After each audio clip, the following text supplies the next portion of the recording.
Thrissur കൊടകരയിൽ KSRTC ബസും ലോറിയും കൂട്ടിയിടിച്ചു. നിരവധി പേർക്ക് പരിക്ക്. 2 പേരുടെ നില ഗുരുതരമെന്ന് അറിയുന്നു. ഇന്ന് പുലർച്ചെ 3:30ഓടെയായിരുന്നു അപകടം നടന്നത്.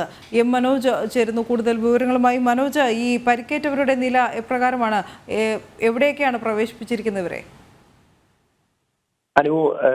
പരിക്കേറ്റവരുടെ 2 പേരുടെ നില ഗുരുതരം എന്നാണ് ഇപ്പോൾ അറിയുന്നത്. ഈ 4 പേരെ അങ്കമാലി അപ്പോളോ ആശുപത്രിയിലാണ് പ്രവേശിപ്പിച്ചിട്ടുള്ളത്. ബാക്കിയുള്ളവരെ കൊടകരയിലെയും അതുപോലെ തന്നെ ചാലക്കുടിയിലെയും ആശുപത്രികളിലായി പ്രവേശിപ്പിച്ചിട്ടുണ്ട്. ഇന്ന് പുലർച്ചെ 3:40 കൂടിയാണ് ഇത്തരത്തിലൊരു വാഹന അപകടം നടന്നത്.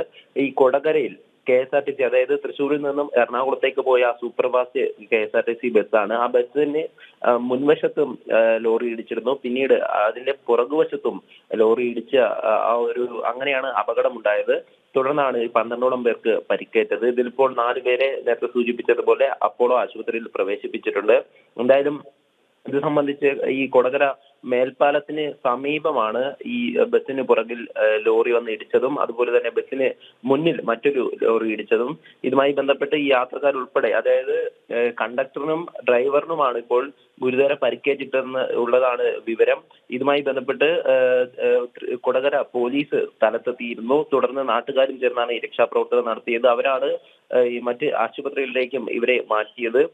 പോലീസിൽ നിന്ന് ലഭിക്കുന്ന വിവരം, ഈ ഡ്രൈവർ, അതായത് ലോറിയുടെ ഡ്രൈവർ ഉറങ്ങിപ്പോയതാണോ കാരണം എന്നുള്ളതിനെ പറ്റിയിട്ടുള്ള വിവരങ്ങളാണ് ലഭിച്ചുകൊണ്ടിരിക്കുന്നത്. എന്തായാലും അത് കൃത്യമല്ല എന്നാണ്, കുറച്ചുകൂടെ ആ ഒരു വിവരങ്ങൾ ലഭിക്കാനുണ്ട്. എന്തായാലും ഈ ഒരു അപകടം നടന്നതിന് പിന്നാലെ ഇത്രയും പേർക്ക് പരിക്കേറ്റതിൽ ഈ നിലവിൽ 2 പേരാണ് ഗുരുതരാവസ്ഥയിലുള്ളതെന്നാണ് ലഭിക്കുന്ന വിവരം.